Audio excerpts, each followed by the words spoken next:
Most people say they want to be unbothered, but what they actually want is to stop feeling the consequences of caring. They want the same attachments, the same triggers, the same social dynamics, and none of the nervous system cost. That is why they keep failing. Because unbothered is not a mood, it is a structure. It is a way your mind assigns meaning, a way your body handles uncertainty, and a way your identity stops asking the world for permission. And if you do it wrong, you do not become unbothered, you become cold. Cold is not power. Cold is protection that leaks. It looks calm, but it is fragile. Real unbothered is different. Real unbothered is warmth with a spine. It is emotion without performance. It is care without bargaining. It is a stable inner temperature that does not rise and fall based on who is watching. Here is the first truth that makes this work. Most people are not bothered by events. They are bothered by meaning. A late reply is not painful because of time. It is painful because your nervous system translates it into, "I am not important." Criticism is not painful because it exists. It is painful because your nervous system translates it into, "I am failing." Someone being distant is not painful because distance exists. It is painful because your nervous system translates it into abandonment. So the fastest path to unbothered is not becoming tougher, it is becoming more accurate. Accuracy is emotional power. It is the ability to see what is happening without adding extra story. It is the ability to hold a fact without turning it into an identity verdict. And the reason you want this is simple. When meaning is messy, you become easy to control. People can set your mood with crumbs. A compliment can buy you. A delay can break you. A cold look can bait you. A vague message can hook you. And then you call it being sensitive. But sensitivity is not the issue. The issue is your nervous system is treating external variables like survival. That is why you are exhausted. Not because you care too much, because you care without control. You care about outcomes you cannot command, opinions you cannot regulate, and people who have no incentive to treat you well. That is not love. That is not loyalty. That is an untrained nervous system trying to buy safety with attention. So if you want to become unbothered without becoming cold, you need one main upgrade. You have to stop confusing attention with evidence. Attention is not evidence. It is a signal. And signals only matter when they are consistent. A person can give you attention and still be unsafe. A crowd can applaud you and still be wrong. A confident person can speak loudly and still be inaccurate. The unbothered mind does not worship signals. It measures patterns. Patterns are what free you. Patterns remove obsession because obsession is often the mind trying to solve a person like a puzzle. Patterns make it obvious. And once something is obvious, your nervous system stops negotiating. Now, let us define unbothered correctly, because the wrong definition creates coldness. Coldness is when you cut off feeling to avoid disappointment. Coldness is when you punish safe people because unsafe people hurt you. Coldness is when you detach as a performance so nobody can see you care. Coldness is when you pretend you do not need anything so you never have to risk being denied. Unbothered is not that. Unbothered is when your feelings can exist without hijacking your behavior. You can feel disappointed and still be dignified. You can feel triggered and still pause. You can feel anger and still choose a clean response. You can feel attraction and still hold a standard. You can feel anxiety and still not chase. That is the difference. Unbothered is not numb. Unbothered is regulated. Now, here is the ruthless part. The reason most people cannot become unbothered is because their identity is still built on being chosen. They want to be liked. They want to be understood. They want to be approved. They want to be seen as good. They want to be seen as right. They want to be the exception. They want to win the social moment. And as long as you need that, you will stay bothered, because the world can always threaten it. There is always someone who can misunderstand you, someone who can criticize you, someone who can ignore you, someone who can compete with you, someone who can act unimpressed. And if your nervous system treats that like danger, you will react. You will explain. You will prove. You will perform. You will over-clarify. You will chase. You will argue. You will collapse. And then you will feel drained. So the psychology of becoming unbothered begins with a single question. What part of you is still trying to earn safety through perception? Because that part will keep you in a loop. Most people do not realize that a huge percentage of their stress is not about reality. It is about reputation management in their own head. They are trying to control how they are seen.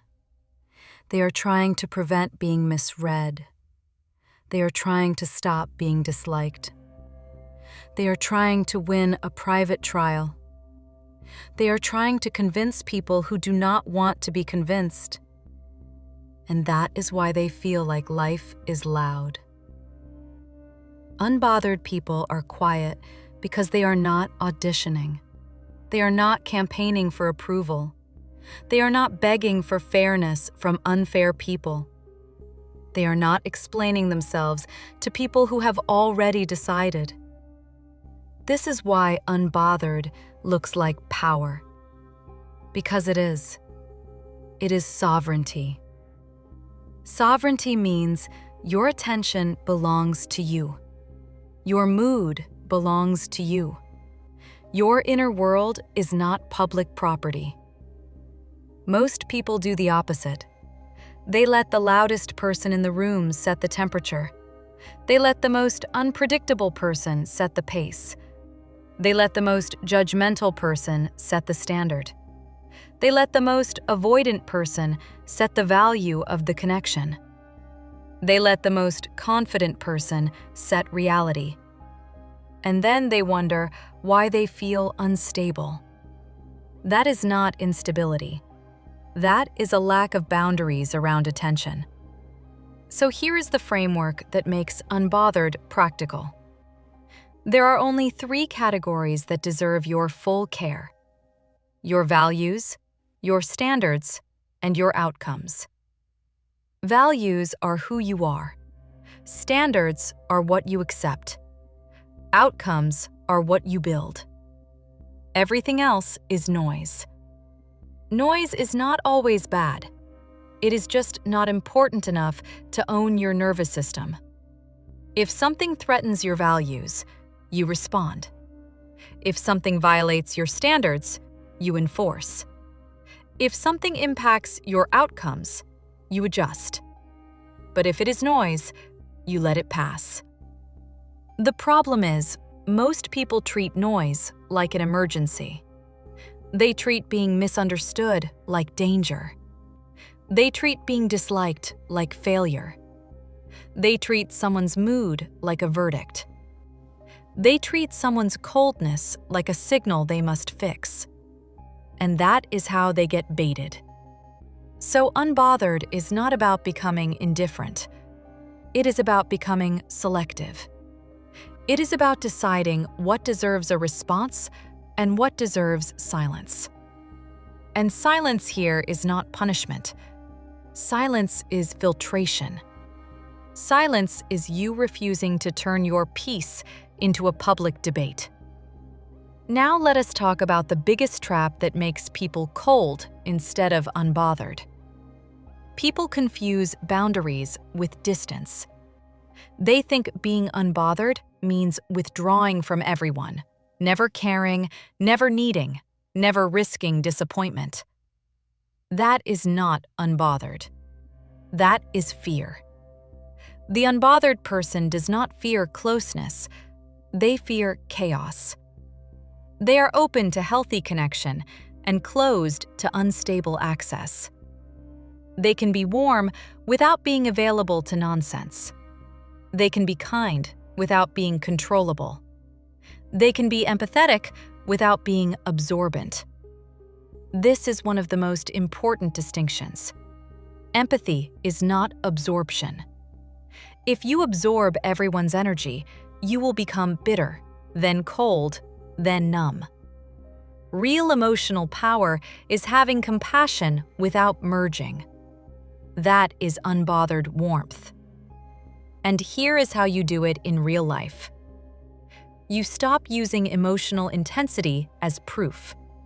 You stop using urgency as truth. You stop using someone's reaction as your report card. You start treating reactions as information, not identity. Let me give you examples, because this is where people finally get it. If someone criticizes you, the bothered mind hears, "I am failing." The unbothered mind hears, "This is feedback," or "This is projection." If someone ignores you, the bothered mind hears, "I am not valued." The unbothered mind hears, "This is their capacity," or "their priority." If someone misunderstands you, the bothered mind hears, "I have to correct this," or "I will be seen wrong." The unbothered mind hears, "I can clarify once, then I will observe their intent." If someone tries to provoke you, the bothered mind hears, "I must defend my dignity right now." The unbothered mind hears, "This is bait, and I do not eat bait." You see the difference. Unbothered is not passive. It is strategic. It is you refusing to let low-quality inputs decide your inner state. Now, let us go deeper into the nervous system side, because this is not just mindset talk. Your brain learns what gets relief. If checking your phone gives relief, you will check. If over-explaining prevents conflict, you will over-explain. If chasing restores closeness, you will chase. If defending your ego gives you a temporary sense of safety, you will defend. The bothered self is often a self trained by relief-seeking. It wants the feeling of certainty now. It wants the feeling of being understood now. It wants the feeling of being chosen now. It wants the feeling of being safe now. And that is why it reacts. Unbothered is the ability to feel the urge and still wait. To feel the trigger and still pause. To feel the heat and still respond cleanly. That pause is everything. That pause is where your identity changes. Not in the moment you understand the concept. In the moment, you refuse to react the old way. This is why unbothered people look like they have a different reality. They do not. They have a different response window. They can hold discomfort without buying relief with their dignity. They can tolerate uncertainty without bargaining. They can tolerate being disliked without collapsing. They can tolerate someone being disappointed without people-pleasing. They can tolerate someone being confused without over-explaining.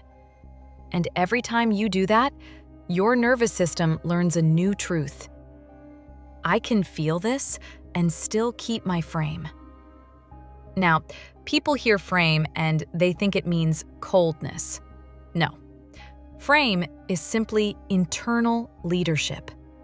Frame means you lead your behavior, not your emotions. You can be warm and still have leadership.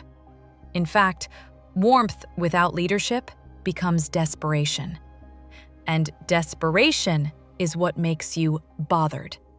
Desperation makes you scan. Desperation makes you interpret everything personally. Desperation makes you perform. Unbothered is what happens when you stop negotiating your worth with the moment. Now, let us talk about the social dynamic that makes people struggle with this. The moment you become unbothered, you will disappoint people who benefited from your anxiety. Your calm will be insulting to people who expected you to panic. Your boundaries will look like arrogance to people who wanted access. Your silence will look like cruelty to people who wanted you to explain yourself into exhaustion. That is not your problem. That is the cost of being free. The only people who call boundaries cold are the ones who wanted you to have none. And this is where people get scared and sabotage.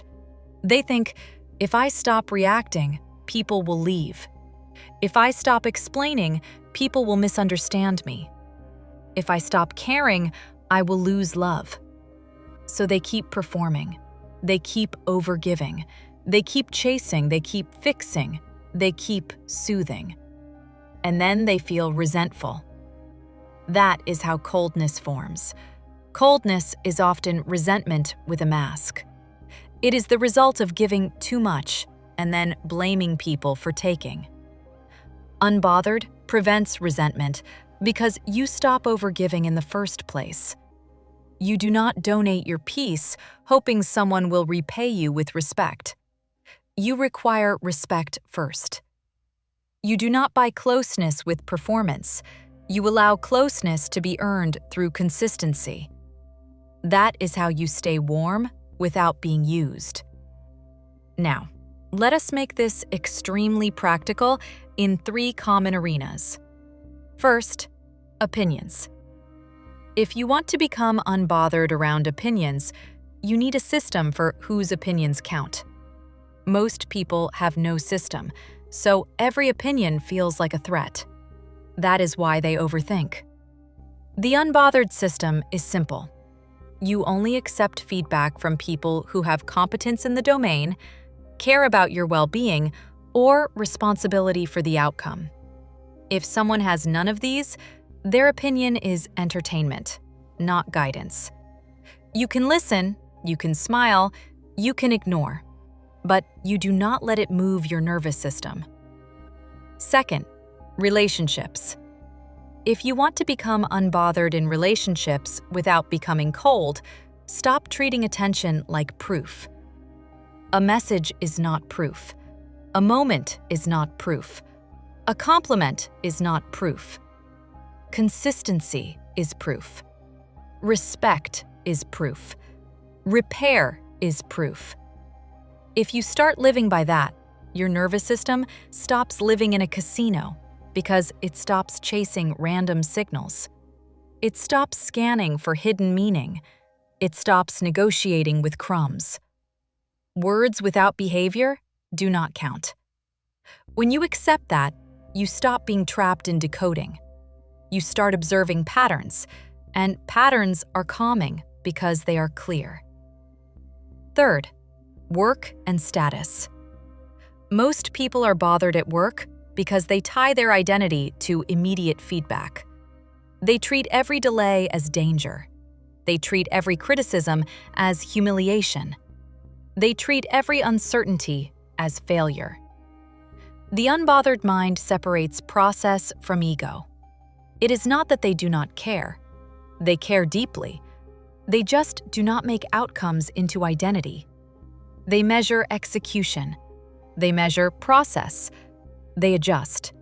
They do not spiral. So, unbothered is not laziness. It is disciplined detachment. It is caring about what you control and releasing what you do not. And here is the paradox that makes you smarter. When you stop caring compulsively, you often become more effective. Because compulsive caring narrows perception. It makes you reactive. It makes you interpret everything personally. It makes you perform rather than execute. Detachment widens perception. You see incentives. You see patterns. You see reality. And that is why detachment looks like intelligence, because it is the intelligence of not getting baited. Now, the phrase not caring scares people because they think it means having no standards. It does not. Often, not caring is the highest standard. It is when you stop investing in what does not meet your standard. It is when you stop performing for an audience that cannot reward you. It is when you stop negotiating for basic respect. It is when you stop trying to win someone who is committed to misunderstanding you. That is not cold. That is clean. Now, let us talk about the emotional part without turning this into a therapy lecture. The truth is, becoming unbothered will feel unfamiliar at first. Your nervous system is used to stimulation. It is used to spikes. It is used to chasing relief. It is used to being pulled.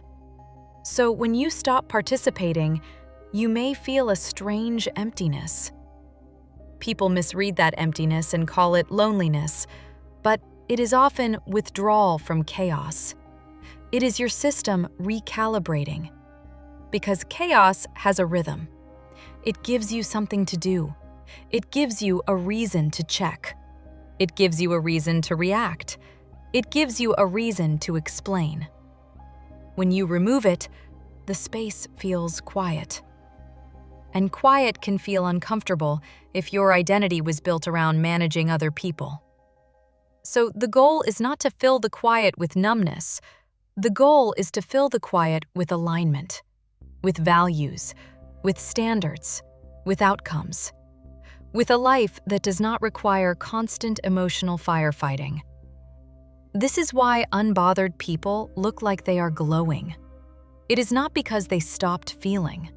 It is because their energy is no longer leaking into meaningless battles.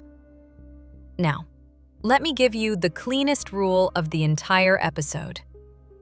If something cannot change your future, do not let it change your nervous system. If someone's opinion cannot build your life, do not let it control your day. If someone's inconsistency cannot offer you stability, do not reward it with attention. If someone wants access without responsibility, do not donate your peace to keep them comfortable. This is not coldness. This is self-respect. This is emotional sovereignty.